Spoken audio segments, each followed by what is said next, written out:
Boa noite. A ideia que eu venho apresentar é uma ideia que tende a assustar um bocadinho as, as pessoas. E hoje já foi falada mais do que uma vez, e esta ideia de que finalmente nós temos dados sobre as pessoas e existe imensa informação sobre nós e sobre cada indivíduo. E é uma ideia que é de facto assustadora, e vou tentar falar um bocadinho sobre porque é que ela é assustadora e em que é que ela pode ser um pouco menos, se tivermos sorte. E a ideia é muito simples. É que todos os dias, nós, todos, tomamos imensas decisões, não é? Desde que o que é que eu vou comer ao pequeno almoço, até como é que eu vou para o trabalho diariamente e o que é que eu faço quando estou doente. Fico em casa, vou ao médico, compro medicamentos ou não. E todas estas decisões individualmente contam muito pouquinho. Mas à medida que cada vez mais de nós tomam estas decisões, é a diferença, pode ser a diferença entre termos, por exemplo, uma epidemia ou não, ou quem é que nós vamos eleger como primeiro-ministro ou presidente. E então, e para complicar um pouco mais as coisas, nós não somos todos iguais, não é? Somos todos diferentes. E então perceber como é que uma parte da população toma as suas decisões não é suficiente para nós conseguirmos extrapolar globalmente. E tipicamente nós temos usado amostras muito pequeninas, tipicamente do mesmo tipo de população, do hemisfério norte, e com essas tentamos extrapolar para a informação total. Porquê? Porque é praticamente impossível, ou tem sido até agora, praticamente impossível nós conseguirmos fazer mais do que isto, quer por razões financeiras, quer por razões de tempo. Mas agora já não é verdade. Nós agora podemos deixar de nos focar nas nossas amostras pequeninas e começar a olhar para estas pequenas, individuais tomadas de decisão de cada um de nós a uma grande escala. E porquê? Porque a grande maioria das pessoas neste momento tem a chamada presença digital. Não é? Portanto, a presença digital, e diz, a expressão que é utilizada é que nós deixamos migalhas digitais. E estas migalhinhas digitais que nós vamos deixando de cada vez que enviamos um e-mail, ou de cada vez que enviamos uma mensagem de texto, de cada vez que vamos às redes sociais, estas migalhinhas não desaparecem, ficam em bases de dados, ficam guardadas, e com estas migalhinhas e com outras ferramentas, em geral matemáticas e computacionais, que estão a ser desenvolvidas, nós conseguimos extrair imensa informação, não só ao nível da população, mas também ao nível individual, e é em grande parte, uma das razões para nós termos medo deste sistema e do que está a acontecer. E tipicamente são-nos dados muitos exemplos do que é que pode ser feito com isto, não é? Se vocês pensarem, um dos exemplos clássicos é pensar no telemóvel e a quantidade de informação que o nosso telemóvel transmite, por exemplo, à nossa operadora. Se uma pessoa que tem acesso aos dados do telemóvel sabe, por exemplo, a que horas é que cada um de vocês acorda de manhã. Okay? Porque tipicamente o telefone está pousado na mesinha de cabeceira, e para muitos de nós a primeira coisa que fazemos quando acordamos de manhã é pegar no telemóvel, em grande parte porque o telemóvel muitas vezes é o despertador. E então este movimento, não é? Só o movimento de pegar no telemóvel e de saber que este telemóvel esteve pousado e agora já não está, é suficiente para eu saber, ou alguém que tenha os dados, saber que esta pessoa acordou e que esta pessoa agora vai para o trabalho, porque faz tipicamente este percurso todos os dias. E o operador consegue saber se a pessoa usou o autocarro ou se foi a pé. E se um dia faz alguma coisa diferente e pode adivinhar, hoje tem um filho doente e então teve de ficar em casa. Pronto. E com este tipo de padrões dá para começar a fazer muita coisa, dá para começar a extrair muita informação. Por exemplo, e tudo isto é importante que se note que parece futurismo, mas não é futurismo, é a realidade, é o que está a acontecer agora. Um dos exemplos clássicos são os chamados sistemas de recomendação, em que a Amazon ou a Netflix, baseado naquilo que nós compramos ou naquilo que nós pensamos nos últimos, escolhemos ou procuramos nos últimos tempos, compara estes perfis de procura com os perfis de procura de muitos milhares, às vezes milhões de pessoas, e diz, para uma pessoa que gostou disto, se calhar também vai gostar disto, e é assim que nos ajudam a fazer compras ou que nos ajudam a escolher filmes. Outro exemplo tem a ver, por exemplo, com a justiça. Nós agora sabemos, por analisar imensos dados durante muito tempo, que a pior altura para se ser julgado é antes do almoço, porque os juízes tipicamente estão com fome ou eventualmente até estão mais cansados, e as penas mais altas ou os maiores tendem a ser imediatamente antes do almoço, e o que é de si também um bocadinho assustador, nós percebermos que existem estes padrões humanos. Outro exemplo mais simpático, talvez, é esta ideia das cidades inteligentes, em que se nós soubermos que todos os dias de manhã imensas pessoas vão entrar no metro àquela hora, naquela estação, e se vão distribuir pelas diferentes estações, e nós sabemos como é que este fluxo acontece, eu posso planear o metro para sair mais frequentemente àquela hora ou menos frequentemente àquela hora, eventualmente até coordenar os semáforos. Outro exemplo tem a ver com a energia, e desde distribuição de redes energéticas até, por exemplo, muitas das pessoas que têm o termoacumulador ou o cilindro dos novos sabem, o cilindro aprende que de manhã há 3 banhos e depois está o dia todo sem usar água quente e poupa energia em função disso. Portanto, só mantém água muito quente no início da manhã, e dos cilindros mais modernos, e depois deixa de se preocupar tanto e vai poupando energia. Em educação, cada vez mais exemplos, quer de perceber fraudes em exames, ou até desenhar programas que sejam mais individualizados e menos mecanicistas, quase. E o exemplo que eu vou dar hoje, que tem muito a ver com, que é um dos que tem sido mais utilizado, é o impacto na saúde e o que é que pode ser feito em termos de saúde. E neste caso eu hoje vou falar muito brevemente sobre o caso da gripe, porque nós estamos neste momento a terminar o pico de gripe desta época, não sabemos se vem em outro, mas nós sabemos que no hemisfério norte, tipicamente entre outubro e janeiro, acontece a gripe, mas não sabemos exatamente, entre outubro e abril, mas não sabemos exatamente quando, nem sabemos quão grave é que vai ser. E se nós soubéssemos, se nós fôssemos uma destas pessoas que tem de tomar uma série de decisões em relação a quantos médicos é que eu vou ter, ou quantas vacinas é que eu vou ter de encomendar, dava muito jeito ter informação atempada de quando é que o pico surgiu, de quando é que a gripe surgiu, para eu poder dizer, começou o surto de gripe, preparem-se. E como funciona atualmente é que existem, eu vou descrever o sistema europeu, mas é semelhante nos Estados Unidos, é que existem médicos, chamados médicos sentinela, e estes médicos estão distribuídos por diferentes centros de saúde em todos estes países. E de cada vez que vêem alguém que tenha sintomas de gripe, reportam a uma entidade nacional, que reporta a uma entidade europeia, que no caso da Europa é o Centro Europeu de Controlo de Doenças, e dizem, eu esta semana vi 20 pessoas com sintomas de gripe. Okay? E também haviam algumas amostras para o laboratório.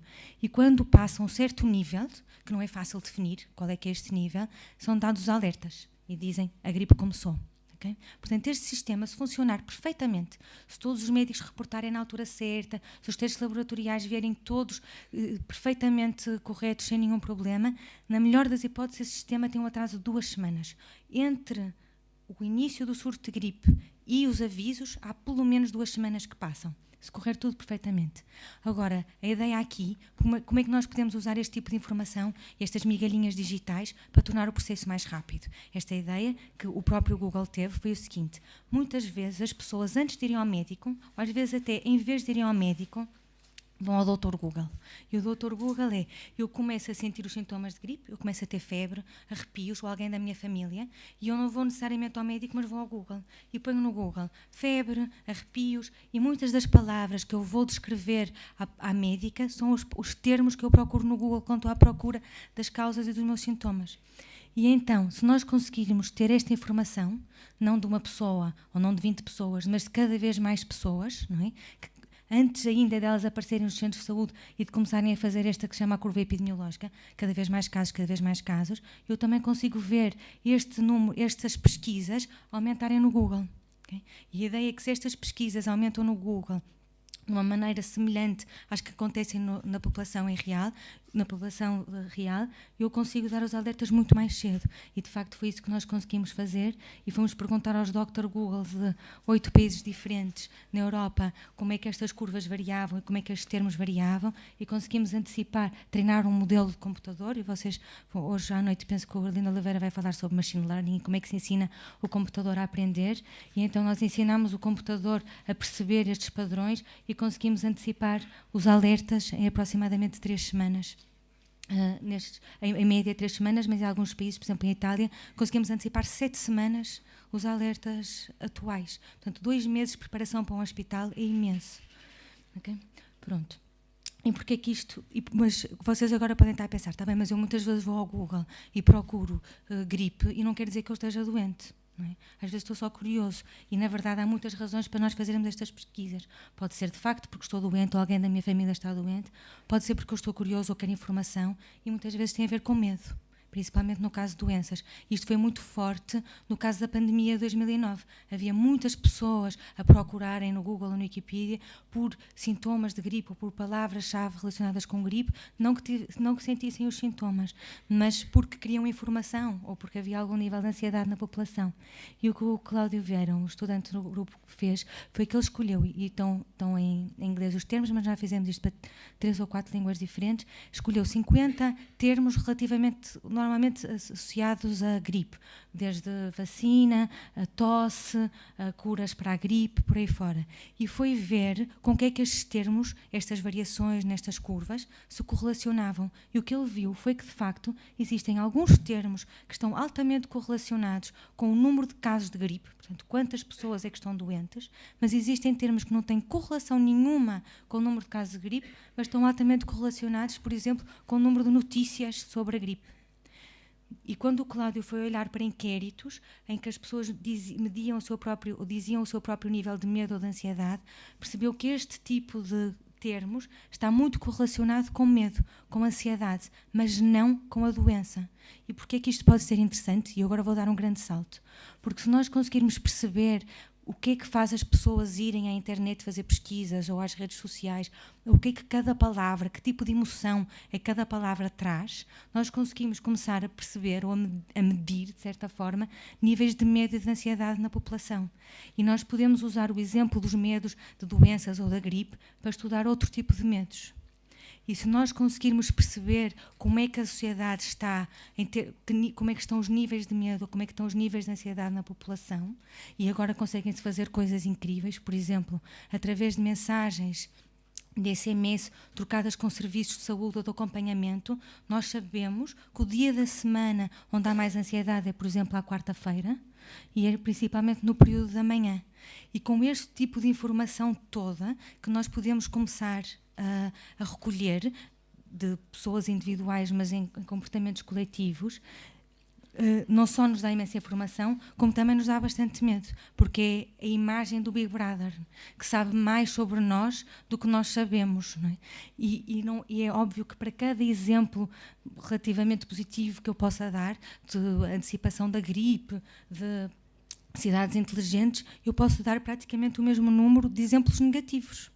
Eu posso falar sobre discriminação, porque quem faz estes algoritmos que ensinam o computador a pensar são humanos. E se os humanos têm os seus próprios enviesamentos e biases, estes enviesamentos vão ser introduzidos no computador mesmo de forma inconsciente. E há vários exemplos de discriminação por o computador não saber reconhecer, por exemplo, faces de pele mais escura, porque foi treinado para reconhecer faces de pele mais clara. E há, obviamente, os riscos da privacidade, e nós falamos, o facto de haver também muito desconhecimento em relação a quanta informação é que eu estou a dar no meu telemóvel, no e-mail, nas redes sociais. Existem exemplos de justiça também muito relacionados com estes enviesamentos, que são também verdadeiramente assustadores, de previsão ou de modelos em que o sistema está enviesado para favorecer um certo tipo de pessoas ou de comportamentos. Existe este efeito de caixa negra, da maior parte das pessoas não saber o que é que está a acontecer, enfiam-se os dados, saem resultados, nós acreditamos no oráculo do Big Data, sem que no fundo exista um conhecimento muito profundo do que é que estamos a entrar e o que é que a máquina está a fazer ou está a ler por nós. E depois existe todo o poder de manipulação. Se nós sabemos tanto, ou se temos o potencial de saber tanto sobre o que é que as pessoas fazem, como é que as pessoas pensam, como é que as pessoas estão a decidir, também podemos manipulá-las sem elas saberem. Mas o que eu queria falar é que este tipo de exemplos, positivos e negativos, estão sempre a ser falados. Hoje, nas apresentações, eu ouvi pelo menos 3 oradores a falarem sobre o futuro, e o futuro dos dados, e o futuro da informação, e o futuro do Big Data, e os medos ou as vantagens que isto pode trazer. Mas é sempre de um ponto de vista muito utilitarista. De um ponto de vista de isto serve para isto, e tanto serve para o bem como serve para o mal. Mas para mim, o que estas ferramentas nos estão a dar, que é a primeira vez na história da humanidade que nós temos isto, é uma janela para a humanidade. Nós, pela primeira vez, estamos a começar a saber como é que nós somos. Não é como nós dizemos que somos nos inquéritos, ou não é como nós gostaríamos de ser. É como é que nós, no dia-a-dia, somos. O que é que nós fazemos, como é que nós decidimos, quando confrontados com diferentes opções, o que é que acontece.